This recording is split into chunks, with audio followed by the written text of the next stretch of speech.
I live in New Orleans, and my doorbell rang the summer before last. I open. It's a woman about 35 years old. She asks, "Are you Brennan Manning?" I said, "Yes, ma'am."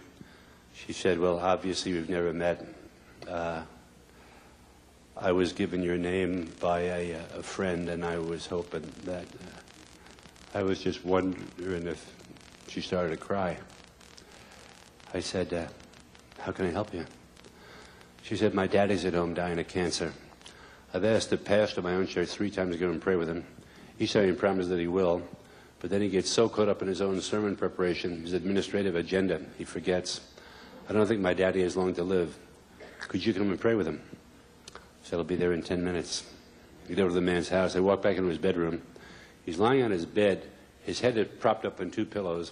There's an empty chair beside his bed. I said, "Hi, guess you expected me." He said, "No, sir, who are you?"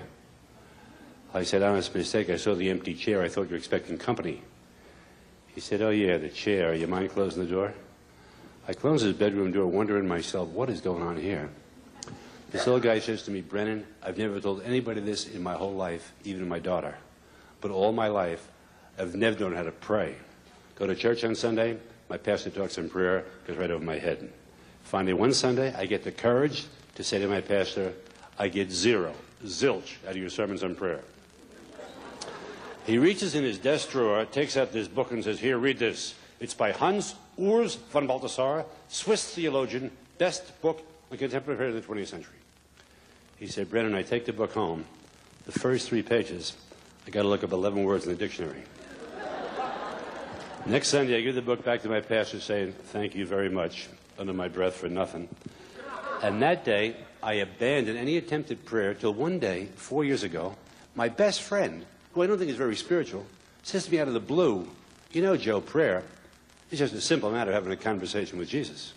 What you do is you sit down in a chair, you place an empty chair in front of you, in faith, see Jesus on the chair, and he's there because he promised, I'll be with you every day until the end of time. Then just speak to him and listen as you would in a conversation with your best friend.' This old guy says to me, 'Brennan, I've been doing that 2 hours a day now the last 4 years. I love to do it. I'm careful, in fact cautious. I don't want my daughter to see me talk to an empty chair, you know. She'd say, funny farm for daddy. But you got a background in this. You think it's prayer?' I said, 'Joe, you don't have to ask me. That is so simple, so unsophisticated, so honest, so open, so real, that delights the heart of Jesus.' He said, 'Yeah. I anoint him with oil. I pray with him. I go back to my house, and 2 nights later, his daughter returns to tell me her daddy died that afternoon. I asked, did he seem to die in peace? She said, yes, but I left the house at 2 o'clock to go to the store. He called me over his bedside, told me one of his corny jokes, and he kissed me on the cheek. When I got back just before 3, I found him dead. But she said, Brennan, strange, beyond strange. This is weird. At the moment my daddy died, he leaned over and put his head on an empty chair beside his bed.